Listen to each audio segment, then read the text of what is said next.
Hello and welcome to Stampscaping 101. I'm going to stamp out an example of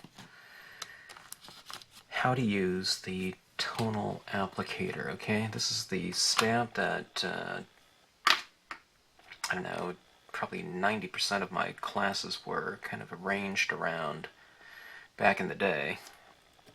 And I don't know when it was, maybe 10 years ago or so, the stylus tools came out, and I started using those more than I used the tonal applicator. The tonal applicator is a stamp made of kind of a pear-shaped grouping of condensed dots.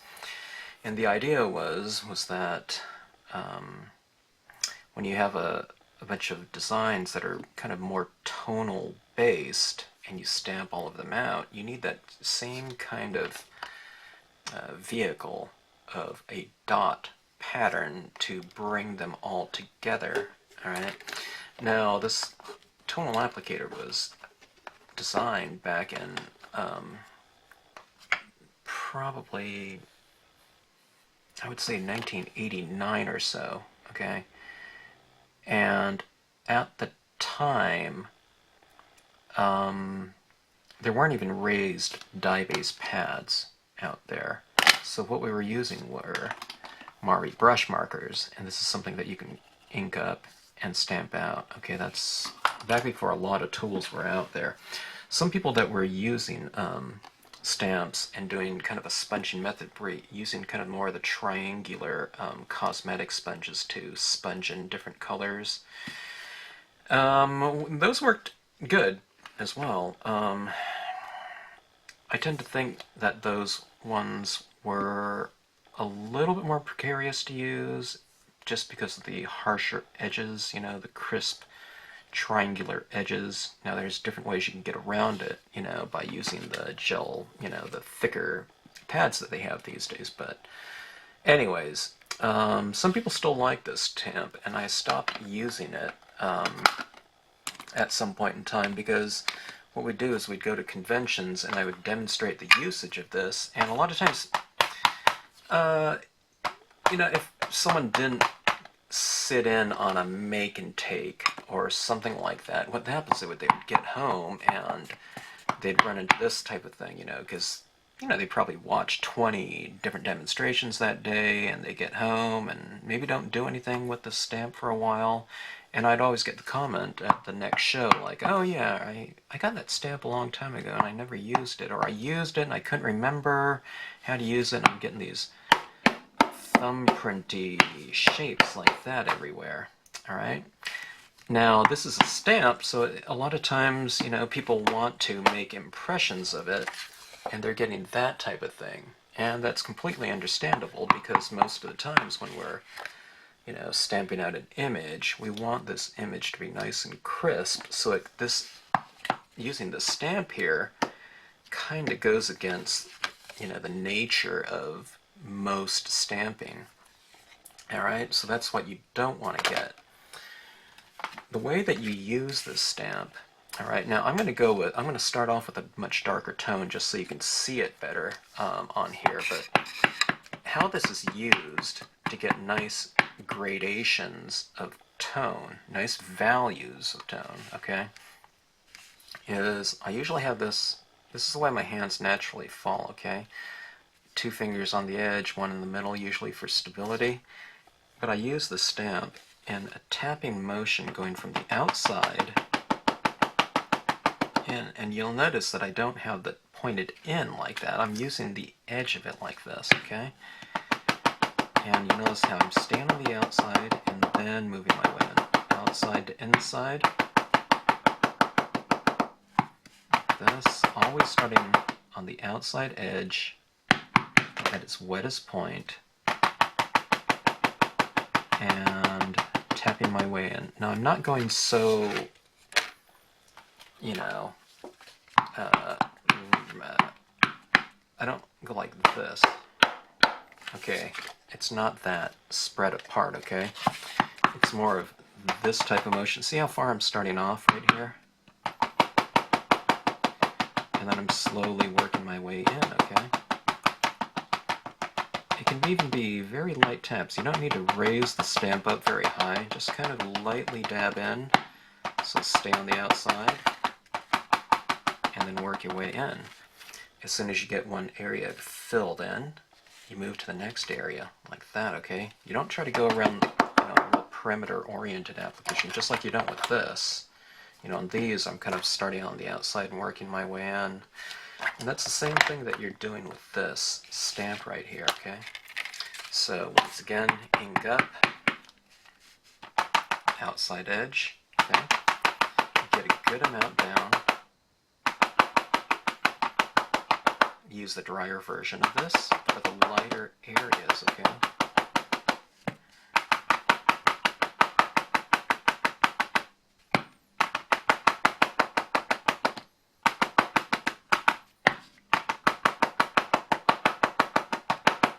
Now, when I used to teach this class, and if it was a really huge class of 20 people, you can imagine how loud this class used to be. I think it might have been, I don't know.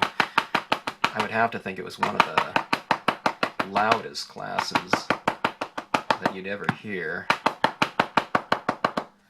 with 20 people kind of doing this tapping motion. Probably one of the loudest demos at stamp conventions. Anyways, but see how that range is going in there? Now, it's understandable if you're getting kind of a real harsh shape like that. What you don't want to do with this stamp as well is you don't want to rock it, okay? So I'm not stamping it and pressing real hard, because it's going to give me a super dark impression on the outside edge.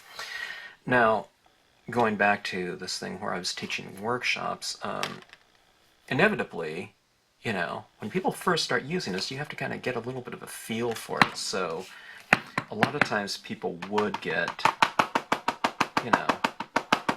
a bit of a harsh edge sometimes. And enter the shadow stamping inks. And at the time, these were called seashells. They're now called Adirondack lights. Forgive me if you've watched a lot of these videos and I say the same thing 20 different times, but, for all I know, someone could come across one of these videos and, that's the first lesson they've seen, of our Stampscapes YouTube channel, so I kind of have to cover everything all over again. But okay, now when these pads came out, just like they helped me in teaching people how to use these tools right here, it's kind of a secret weapon, for lack of a better term, so to speak, when it comes to teaching, because this is a real slippery ink, of course. It's a thick ink, okay? The pad that I was just using here is a thinner ink. I mean, for the most part, this is dry to the touch, even though I put a lot of this ink down here. It's dry, okay, because it's absorbed into the paper. But this is a thicker one, and not only that, it's super, super light, alright? Now, I'm just going to add some more ink in here so that it's nice and juicy, so that when I do start using this, you can see the benefits of using kind of a thicker ink, okay? Start on the outside edge, okay? See how, I hope this even reads, but that is a really thick, super saturated version of this shadow stamping ink right here. Okay, now you have to get a really good coating of it for it to even show. Now that's a really wet surface right there. But you can see, I mean, even if someone uses horrible technique and does like this, those pear shapes right there are so light, alright, that you can just kind of blend them right out and not even worry about it. Okay, outside edge in, okay. Keep your hands, don't turn your hands and start doing it this way, keep it This is the way my hands naturally fall, okay? So I'm working it in like this. I'm turning my page. I'm not coming out here and doing it like this. You're going to get, you know, sore in your hands and wrists. And I also have a very light touch with my fingers. I'm just holding this like this, okay? You can see it. It's not a firm, you know, solid grip. So, you know, if you have hand problems or anything like that, you know, keep it in a nice ergonomic motion. It doesn't have to be hard either, you know. In fact, probably having a bit of a lighter touch helps. Okay. And here I'm getting this nice range of tones in here. Okay, now usually on all these videos that I've been doing, I hope you can hear me over this tapping. What I've been doing is I'm starting with light tones, and I get incrementally darker. Okay, that's the Seashells Ocean Aqua. Now this ink right here, remember how this ink right here was super dry? This ink right here I've stamped in here, and let's see if you can see it, but right in here, see that right there? It's still real wet and what's the word, malleable, or, you know, it's sitting on the surface. I can really streak it across, and it's wet. Now see, that's where it's really working for you, okay? That thickness, working for you in terms of being able to manipulate it a very long time, you know, so you don't get these harsh shapes, okay? If you do stamp, now see, here's the Salvia Blue, and it's in the Marvy range. If I get a harsh shape like that, okay, I can just go right back in and hopefully blend it right in, okay, just like so. See how it's getting a little bit darker? The darker you go with your colors, you typically, if you want a range going from light to dark, you don't take that in quite as far as you did with the previous colors, okay?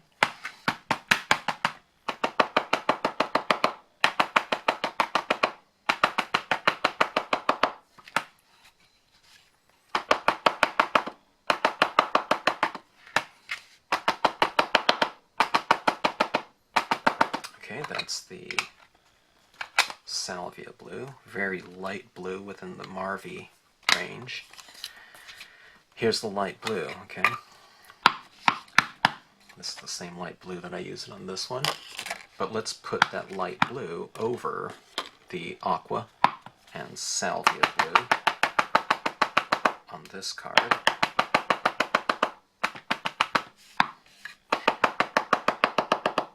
Now I could be doing this, I could be tapping this over a scene that I've already stamped out, but I wanted you to really be able to tell what was going on, you know, without a scene already laid down there, just for the sake of, you know, this instructional video on this tool here, okay?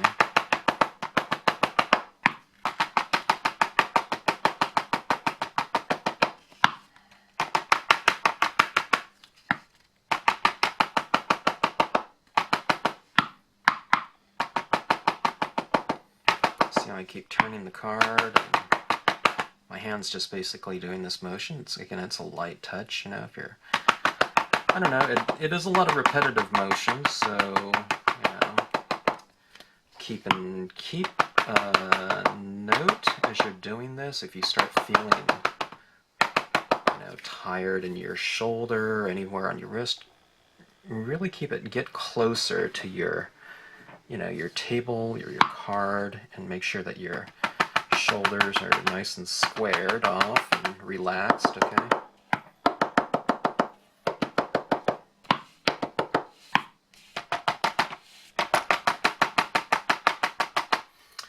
That's the light blue. I don't know if you can see a difference between this card and this one.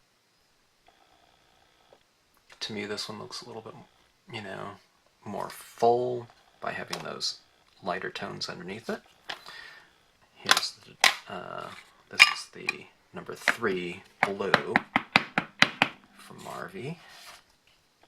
Colors of Marvy's are always on the bottom, so that you don't have to look for the matching lid. Okay, now at this point in time, as you can see, this color is really dark. So I kind of keep that color for the edge of my card. I don't need to take it in quite as far if I want to get that range of tones.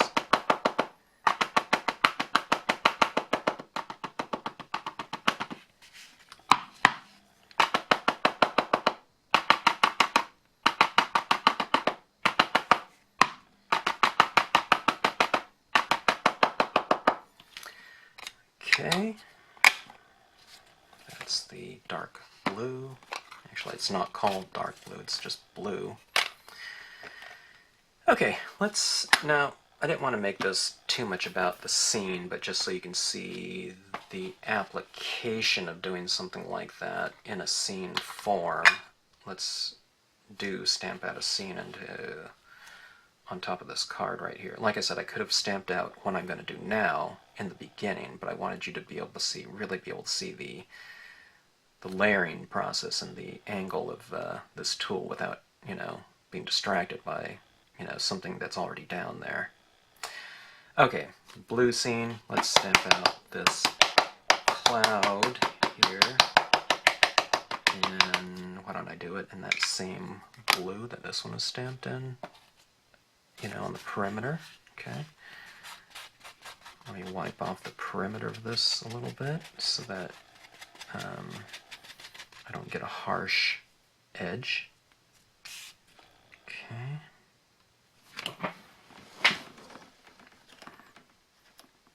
Large stamp, even pressure, top pressure, and middle pressure, okay?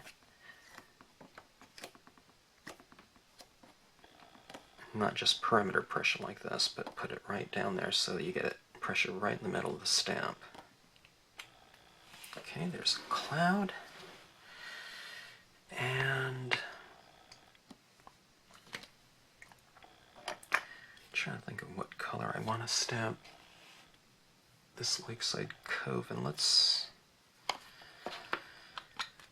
get a little bit more interesting by stamping it in the same dark blue. A lot of times with this cove, I don't ink up this bottom portion just so I don't get a harsh line. Okay. And I'm going to line up that horizon line with the base of that cloud. If I don't get it just right, it's not really going to matter. Center pressure.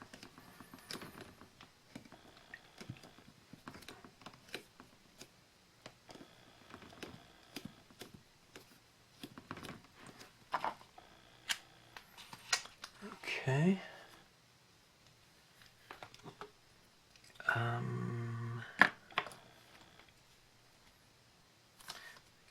Stamp that upside down maybe, but I think I'm going to leave that as is down there right now. I tell you what though, here's the thing. After I get this stamped out, I can see where all my shadows and things like that are going to be based on the design. What I'm going to do, now what I did was I just blotted the ink off this, and I'm going to go back in now. Start off my lilacs tones. Okay, now this is why this shape is designed like this, okay? I want to get in here and add some tone into there. Okay. I don't want to do it like this because I would stamp out that, everything. So just getting in here and adding a little bit of tone underneath those rocks. There might be a bit of a shadow.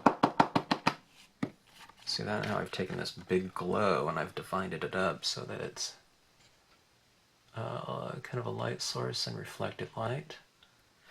Okay, now I've come in like this from this side, and this from this side.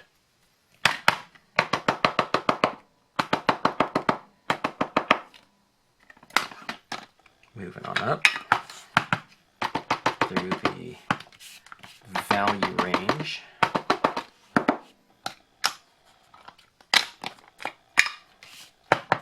Number 10 light blue. Previous blue was salvia blue. Okay.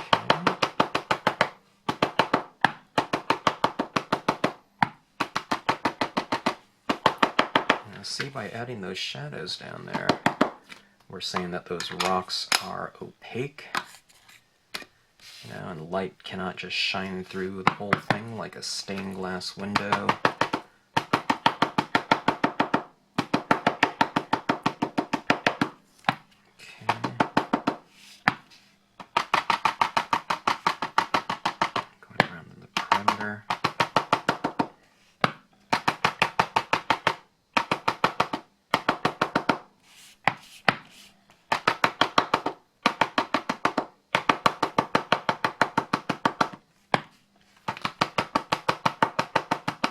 Kind of leaving some of the rocks light on the top surfaces.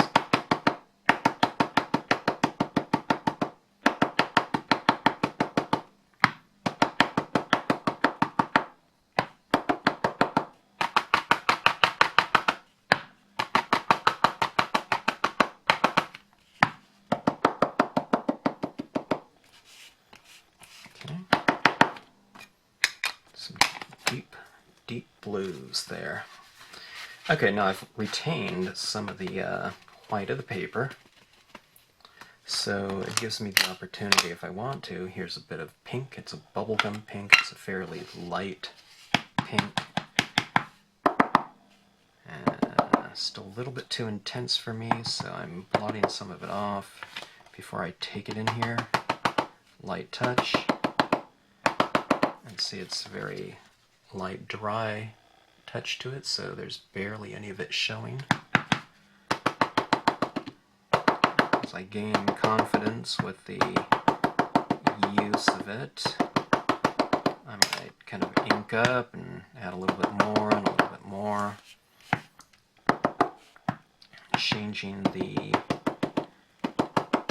extending the range of tone in this scene to now include pink, and where pink overlaps blue, it looks purple. Okay, something like that.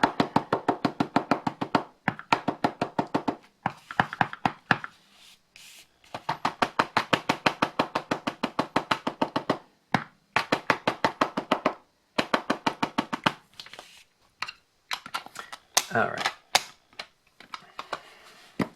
That's the tonal applicator for you. This is the Oak Branch stamp.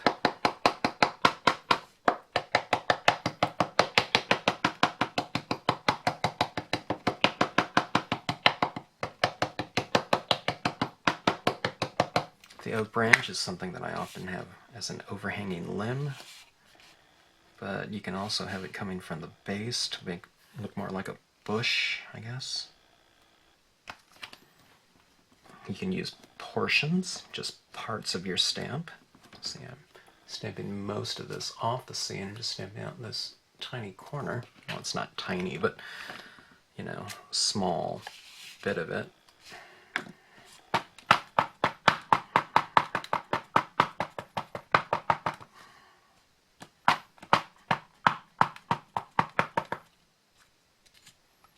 Okay, let's balance that off slightly.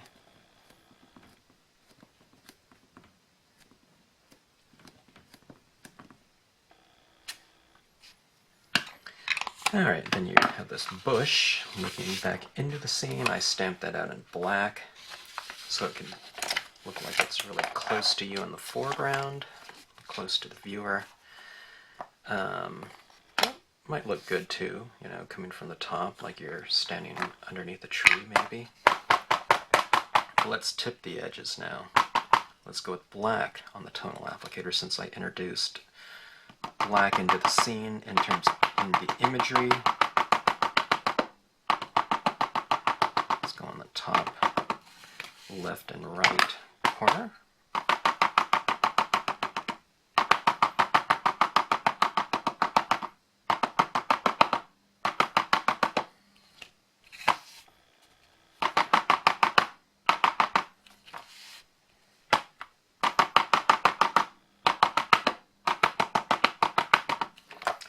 Okay, that kind of closes off the scene on the perimeter a bit. Frames things off nicely.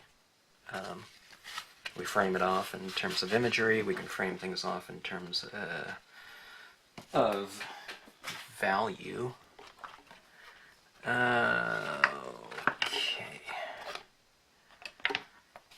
Let me pause this video, and I think we could use some kind of subject matter in here. Okay. Okay, I'm back. Being that I paused that, when I was stamping this out earlier, I thought, it'd be nice if I got that water pattern stamp in here. Being that I paused it anyways to get this fisherman and boat stamp, I thought, okay, let me show you this here too. We used value going from light to dark with the tonal applicator.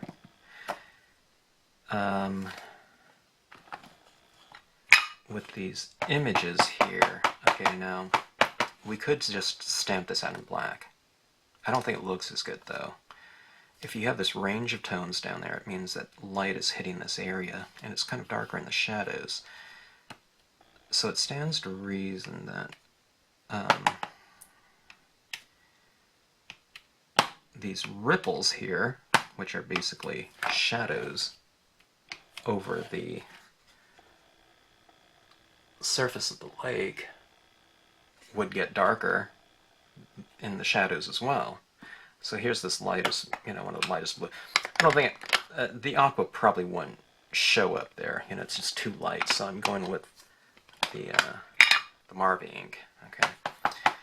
Now I can't see that color over in here because this color right here is darker than here.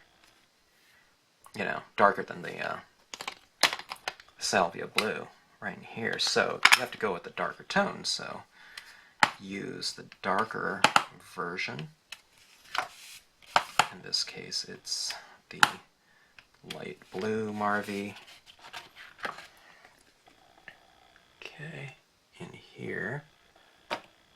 And what color will we use out on the perimeter? Let's go with the this pad says light blue, but it's not. It's the number 3 blue, straight blue. It's a rather dark blue. Okay. And I'm adding this dark blue in the darkest areas.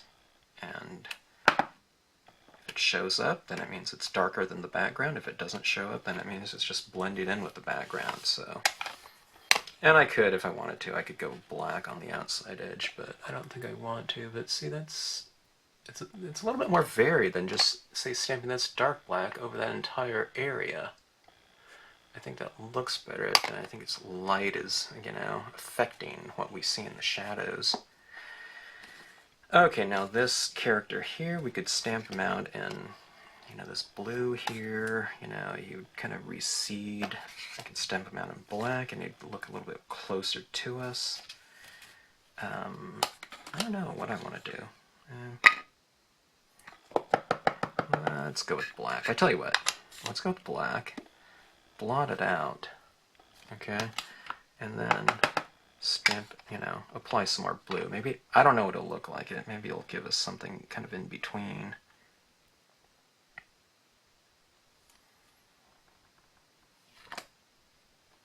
Kind of might have been a good, yeah, it's kind of a bluish black, like that. Okay. Maybe there's some birds in the morning, or this could be dusk as well. Alright, so you get that tonal applicator look, all right? You don't have like streaks across the water, although you could use the tonal applicator in conjunction with these and put some streaks in there if you want to. But this is, this is how it tends to look on its own, as far as the tonal applicator usage goes. Here's a white gel pen. Okay. Oh, let's zoom in so you can see these rocks over here. See, these rocks over here already have highlights on them, right? All I need to do is take a look at the design, and I'm putting some highlights on the top surface where they're darker. I don't add as many highlights. But in the illuminated areas, which are the areas that I've kind of left the white of the page, I can put a few more, lights or more of this white ink there. And those rocks kind of standing out a little bit more, don't they? Here and here. You can see this tree. How about on the side of the trees, facing the light, I could put a few little highlights there. See how it kind of pulls it out from the background? And on the opposite side, where those kind of get obscured, in here. Let's pull them out a little bit. I mean, this tree, how many dots does it take, Not too many to be really effective. Okay. See those little dots down there? See how they pull that tree off in the background? And it also kind of reiterates lighting. What would a watery surface be without its kind of little shimmering reflections, be it in bright sunshine or, at midnight? If there's any light at all, there'll be a little bit of, specular light glistening on the surface. And here's some branches here. They look fine as is. Or you can kind of add a few little dots, okay? When we start focusing on tight details, oftentimes we're kind of losing track of the overall if we don't kind of hold the card, at a distance and look at it. These little dots, even small, can really have a lot of impact. So I would recommend holding the card out at a distance once in a while, taking a look at it, seeing how it affects the overall. Because what I'm getting at it here is it's entirely possible to add kind of so many that it might become more kind of distracting. So, and I'm guilty of that myself. So I always have to kind of remind myself to hold it at arm's distance, take a look at it, and see how those, the little details are affecting the overall. Okay. And I lost my cap again. Anyways, I'll look for it later.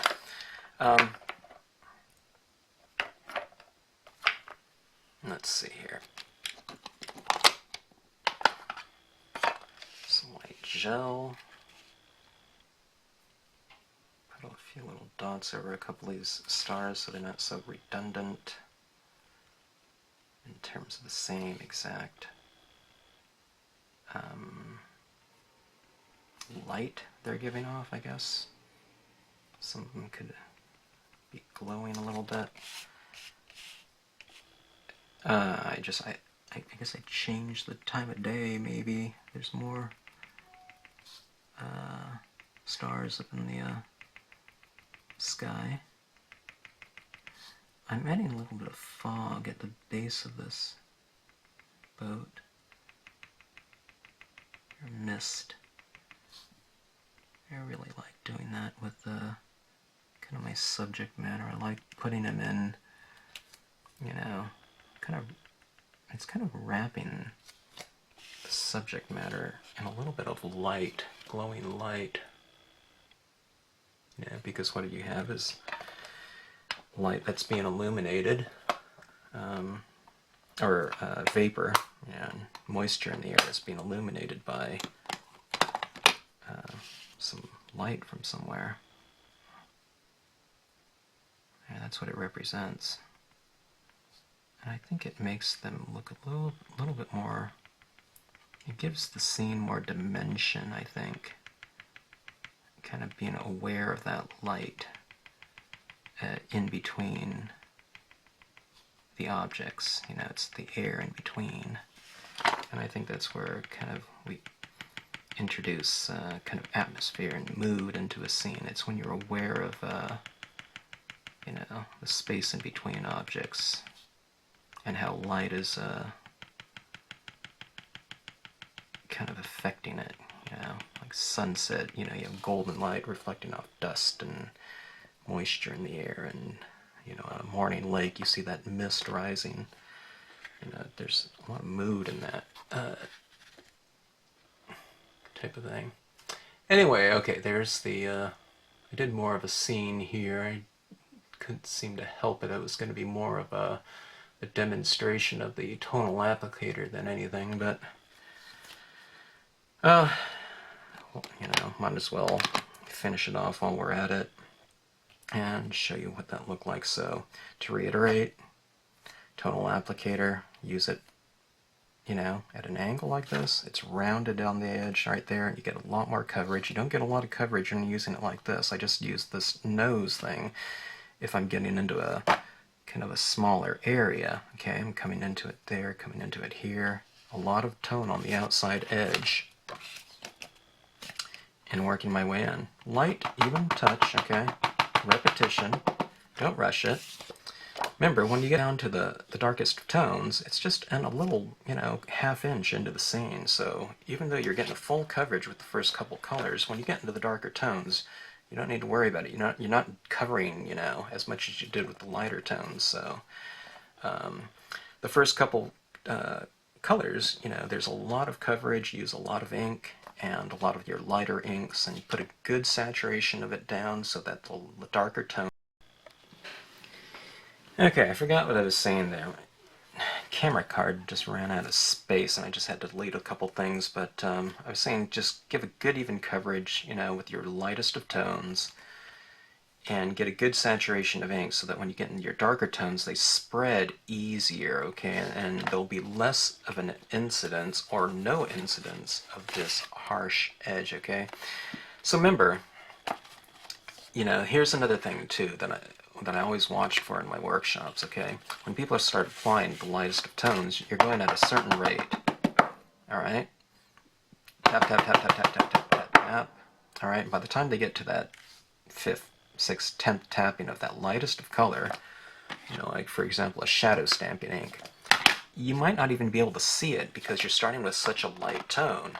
But the thing is that when you move into your medium tones or your darker tones, if you do work at the same rate, okay, like you develop muscle memory for those first couple colors, when you get into that color right here, you know, the darkest of tones, don't take it in as fast as you did with your lightest of tones, because that 10th tapping of this, and also tapping into a kind of a wet, moist card, it's going to be a much darker impression than the first tapping of a, you know, this color right here, you know. So again, you don't want to have this big shape sitting right in the middle of like a card like this. Now, if you do get something like that, I'm going to use bad technique because it's important to say what you shouldn't do as much as what you should. Okay, let's say we go like this, and we get shape. Oh, I got the shape in here, and I'm getting fingers or something. So, oftentimes, okay, let me do the same thing over here, okay? All right. oftentimes what people did was they would get something like this, and if they didn't like it, what they would want to do is they would want to use the same color to blend that out, okay? And that is kind of blending out a little bit. But a lot of times what happens is you just keep getting a bigger solid pear shape in the middle there, okay? What you want to do, see, because this shows up against white, right? It's better to go back in with some lighter tones now. And to go into that light area.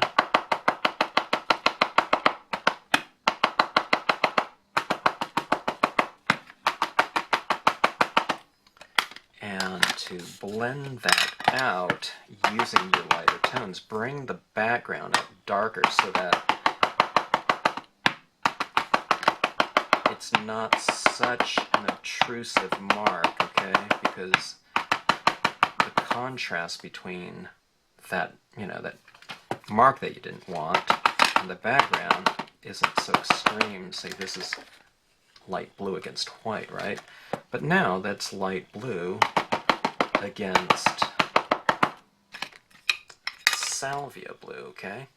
And then when you come back up to that, then go back in with your whatever color it was that you didn't like, and go back into it now and just blend that out.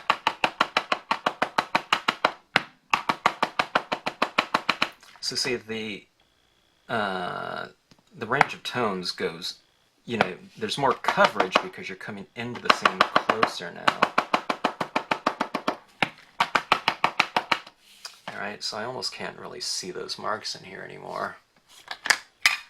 And then, just continue on, if you were going to go on.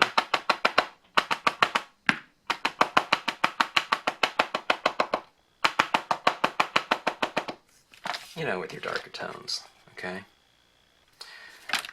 So easy enough, and it gives you a bit of a different look than, say, with the smaller sponge tips, alright? Some people really like that look and like the feel of it. I don't know, sometimes people used to say they get home from a hard day or rough day and they're able to use this and they get all their aggressions out or whatever, or frustrations or whatnot. And, it might have been so-called therapeutic or whatnot. So, anyway, that's what it could look like in the end result, and that's kind of, working around, that type of range of tones right there. So that's a tonal applicator for you. And if you ever have any questions about any of these types of stamps or techniques, just drop us an email and I'll try to get back with you. But hope that answered some questions for those that were curious about the tonal applicator. I should have done a lesson on that a while back. I haven't gotten around to it, but anyways, there it is. And hope you enjoyed the video. Thanks again for watching, as always.